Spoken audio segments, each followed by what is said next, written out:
What is going on, YouTube? It is your boy Ricer Rob. We have Cody and Chigo, and today doing part 4, I believe, of the road to 600 wheel horsepower.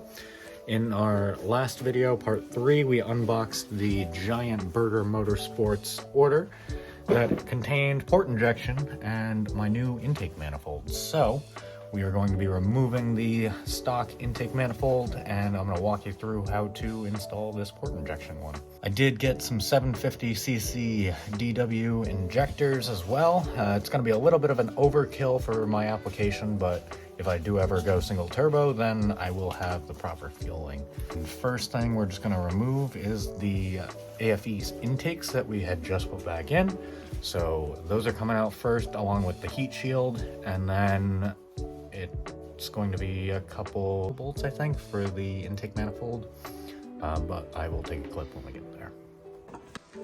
All right, we just removed our front intakes. We disconnected this breather and took off the intakes and heat shield. Really simple. Now we are going to disconnect the throttle body and charge pipe, and then start removing the nuts. We do have to disconnect the sensor up here, as well as the throttle body has a connector in the back. After that's taken off, then we'll pick you back up and show you the new one.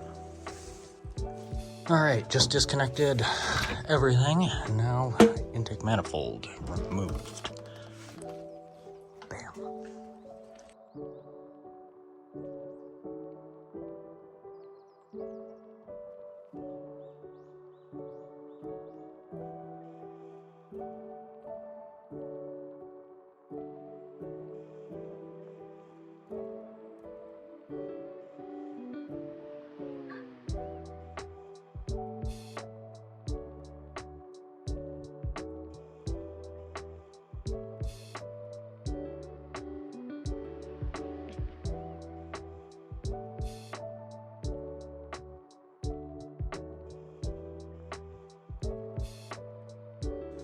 All right, so I have both manifolds laid out on the toolbox here. Just wanted to give a quick side-by-side comparison.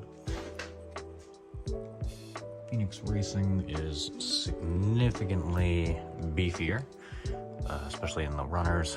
Obviously, it's got a lot bigger of a kind of an end tank. Really nice welds, injector spots. Great black finish compared to this plastic cheap piece. So next step is going to be to unbolt the throttle body and the sensor that's on top of the manifold and install those onto the new Phoenix Racing aluminum manifold. We do have some hardware that's supplied so that we can plug 3 of our ports on the bottom here. One of them, they do supply also a bunch of vacuum nipples that you can install for your vacuum lines, for the blow-off valve, or other boost controllers, things like that, gauges.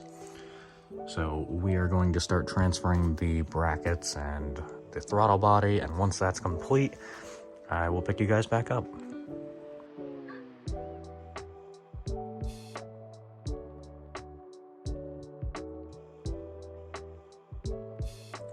Alright, well, I got my throttle body on, I got the brackets on, and installed the O-rings. Manifold's really heavy now, but got the sensor installed as well, and basically I've got some of the fittings that they include laid out. I got my thread tape. Gonna tape the fittings in the bottom of the manifold, so flip it back over again.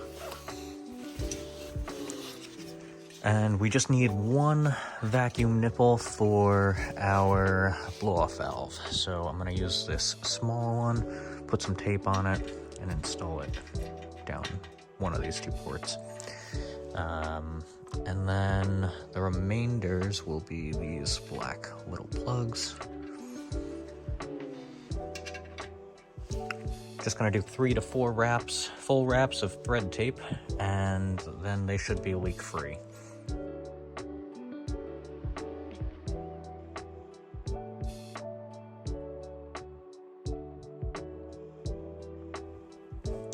Alright, got my fittings all installed and thread taped. Should be leak free.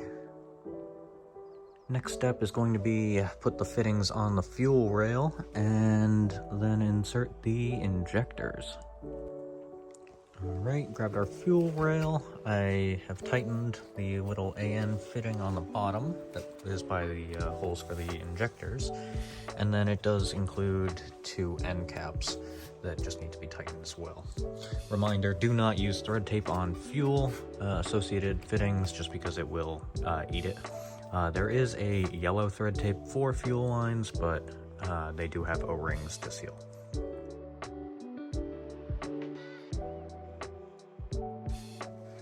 Alright, just unboxed the 750cc injectors from DW.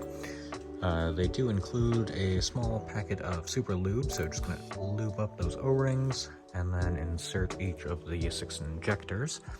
After that, then I'll be able to slip the fuel rail on and then insert the hardware into the manifold. Injectors are all lubed and installed in the intake manifold. So now I'm going to be able to take my fuel rail and try and do it one-handed. Just make sure everything is lining up nice. And then we're just going to press. There we go. Alright, now I'm going to be able to take my brackets and do my hardware. And then these will drop in like that. And this bolt will go on the top. And then these will go through into the little bracket. So I'm going to throw these on and I'll pick you guys back up. Fuel rail is all mounted. Injectors are all seated nicely. Trying to think of what's actually next, but I think it's going to be to install this T-tap. Focus. But this is just going to go in place of, or not in place, it'll go in line between the low pressure and the high pressure fuel pump. There's going to be a blue fitting under your starter. You can see it down there. You're just going to press that way towards the interior of the car, and then you'll be able to disconnect that fuel hose. Remember to depressurize your system, that way you don't blow fuel everywhere. But essentially you're just going to put this T in line there, and then this part will connect to the fitting on the fuel rail. But this is actually a really nice part, as shown in the unboxing. It's not going to focus right now, but super hyped. Okay, so I just pulled up a wiring diagram of the fuse box. This is going to be the one that's inside the car behind your glove box. If you look at F40, it's going to be a 20 amp fuse for the fuel pump. And if we look over here, F40 should be these 3 on the second set in. So I'm gonna go look for fuse number F40, a 20 amp, pull that, and then run the car for a couple seconds, I'm guessing, until it runs out of fuel, and then we can disconnect our fuel line and install that T. Sorry. Okay, I was actually wrong. Number 88 is the fuel pump fuse on the E92, I guess, post 07 or 2007 to 09, I think, or something. But it's going to be that 20 amp fuse that's vertical. So it's going to be the second spot in, and it's going to be opposite the, it's basically above the other 20 amp. But note to self and others, 20 amp fuse on this car is in the glove box. And again, it's that vertical one. Fuse is removed. All right, this is what we've got. The intake manifold still off. PCV is out of the inlet. Inlets and intakes are basically disassembled. So the car's gonna die pretty quick, I would imagine. But I'm gonna go grab my keys and open the door, let it run for a couple seconds, minutes, whatever, and see what happens. Just as quick as the door opened, the car is out of fuel now. I literally turned it on, it went blub blub, and then it went kaput. So, should be good to go. It is very gaseous smelling, so. Alright, now that the line has been depressurized, I was able to push the blue little push thing in and then remove the line. Did have a little bit of fuel come out of the line in the fitting, but it's very minimal amount compared to if I hadn't depressurized. So that's awesome. Now we can insert our T, and then I believe I'm good to install the manifold. Alright, intake manifold is basically in. I still have to torque all of the manifold to the block nuts. They're going to be 20 Newton meters or 15 foot-pounds, I believe. I did, or Matt did actually, insert the fuel line onto the fuel rail. And a little installation tip when putting the manifold in, since it is bigger, especially with the added fuel rail on top, remove the fuel rail or don't put the fuel rail on until you put the manifold in. It was just basically hitting on the rear up here. So I just had to quickly disconnect these two, which gave me the opportunity to match it with the rest of the hardware that we have everywhere else. And looks a little bit better. I did end up loosening this clamp so I could get my charge pipe on there. I put the bracket on, let's see if I can get in here. Reconnected that bracket that holds all the connectors and power stuff. There is a single sensor right here on the throttle body. That has to get connected. Plugged in our manifold sensor and our map sensor. Then I just have to put my catch can back in up there, put my intakes back in, and that'll pretty much conclude the port injection manifold install. And then I do have some wiring to do, but that'll be a separate video.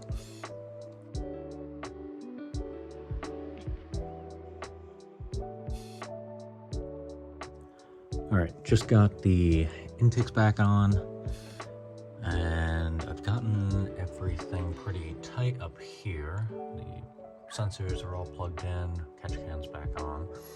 The only thing I kind of forgot about was the blow-off valve vacuum line that I put that nipple on the bottom side of the manifold for. I actually need to get a little bit longer of a vacuum line, so that's actually all I can kind of do for now in terms of manifold install. I love the look. It is so much nicer. It looks a lot more fitting to the rest of the car now.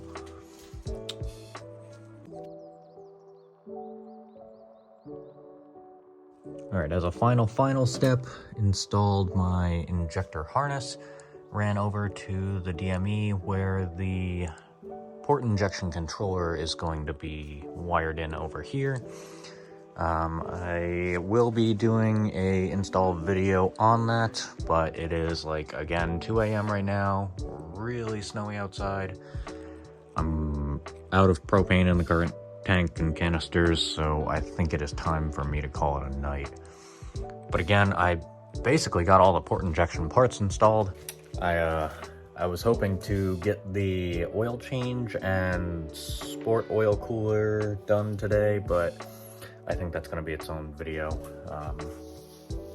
Again, I'm just kind of beat for today, but went in great. It looks awesome, and hopefully everything works well with the injectors and fuel and stuff like that. I haven't checked for leaks yet, but I will do that eventually. Here is our port injection controller. So it's just going to have this one connector for our injector harness. The red wire is going to be for power. That's going to go to a green connector. Yellow, I don't remember. White, I don't remember. But again, I will have more information in the next video when we install the JB4 port injection controller. A couple notes in terms of hardware. I did have some extra bits, these little adapter spacers that I don't know why you would need these. There's a big AN line that you could run your fuel line to feed it from one of the end caps instead of from the bottom, but I don't really, again, see why that is a possibility. They do give you one of these in case you do end up doing that. There's that 1/8 inch, or yeah, I'm guessing that's an 1/8 inch in PT. And then we have 1/4 inch, and I believe that's a 3/8 on the end. One other note is the manifold bolt that goes furthest on this side. Normally this long has a washer. That is going to be replaced by, there was a stainless bolt that was a little bit shorter than this included, so that was going to be that, because I could not figure out why this was not threading in all the way, even though it was perfectly clear and threaded properly and stuff. But anyway, thank you guys for watching and joining me and Cody on installing this port injection manifold and 750cc injectors. Again, I will link all these parts I got from Burger Motorsports in the description below. Really not that bad price-wise, to be honest, especially in terms of the amount of stuff you get, and the quality, again, I'm super happy with. Downside was I did lose the AFE heat shield that goes for my intakes, but I might try and do some custom one or something, maybe. Oh well. Hyped the catch can fit, and really love the two little pieces of dress-up hardware I did put on there. And again, once I do the red anodized cap, then that'll look phenomenal as well. But again, like, I'm just so hyped on how this looks in terms of OEM versus the aftermarket. The aftermarket, again, is much bigger, and again, we have all the options for extra fueling now, so that is great. The fuel line was honestly my scariest part of this whole thing, but it was super easy to disconnect and reconnect. So again, just, oh, now that I remember it, I do have to put the fuse back in, but I'm actually gonna wait until I do my stage 2 low pressure fuel pump. But again, that kind of wraps up part, let's see, part 4, I think, because the unboxing was part 3, front mount was part 2, inlets outlets was part 1. So port injection was part 4. Part 5 I will try and film tomorrow. That will be, again, probably doing an oil change first and doing the sport oil cooler, and then I'm probably going to get the fuel pump installed, I'm guessing. If not, then I'll do the port injection controller, but I believe that I need to have JB4 installed before that, so in that case I think I might actually do JB4 tomorrow. My plan of attack is going to be to unmarry the Axis ports tune and basically run a full JB4 and MHD back-end flash. I will be going through Wedge Performance to have a custom tune done if I don't end up going to Bren tuning again, which is where Will had gotten Chigo tuned in the past. But I'd kind of prefer to go with someone that's a really good N54 or BMW specific tuner. But yeah, thank you guys so much for watching. We'll see you in part 5.